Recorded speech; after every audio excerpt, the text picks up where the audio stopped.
महाविकास आघाडीमध्ये बिघाडीला सुरुवात झाली आहे.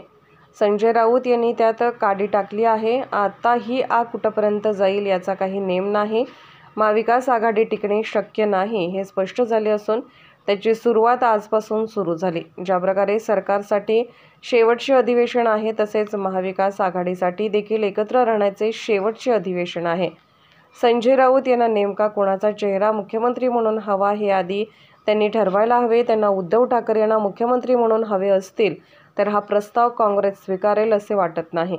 महाविकास आघाडी सरकारच्या काळात वज्रमूठ सभा झाल्या. त्यात खुर्चीमधील बदल उद्धव ठाकरे यांना आवडत नव्हता. त्यामुळे एक वेळेला आघाडी तुटेल पण मुख्यमंत्र्यांचा चेहरा समोर येणार नाही. काँग्रेस नेत्याकडून याविषयी कोणतेही भाष्य केले जाणार नाही, कारण आता राज्यात काँग्रेस मोठ्या भावाच्या भूमिकेत आले आहे. त्यांना स्वतंत्र लढाईची खुमखुमी आली आहे. त्यामुळे काँग्रेस महाविकास आघाडीमध्ये राहील की नाही. महाविकास आघाडी लोकसभा निवडणूक शरद पवारांच्या नेतृत्वात लढली होती. उद्धव ठाकरे यांच्या नाही. त्यांनी शरद पवारांचा चेहरा वापरला होता. जयंत पाटील यांच्या मनात काहीतरी सुरू आहे. याचा अर्थ आमचे काही वैयक्तिक भांडण नाही. उद्धव ठाकरे यांना संजय राऊत चुकीचे मार्गदर्शन करत असल्याचा प्रत्यय आला असेल. राजकीय भांडण वेगळे आणि व्यक्तिगत संबंध प्रत्येकाचे प्रत्येकाशी असतात आणि ते कधी तुटू नयेत. बाळासाहेब ठाकरे नेहमी म्हणायचे, तुमचे पोटभेद असावेत, मनभेद नसावेत.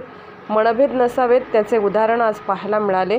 महाराष्ट्राची संस्कृती जपायचे काम अशा नेत्यांनी केले पाहिजे. त्याचा चांगला संदेश समाजात जातो, यात काही गैर वाटत नाही.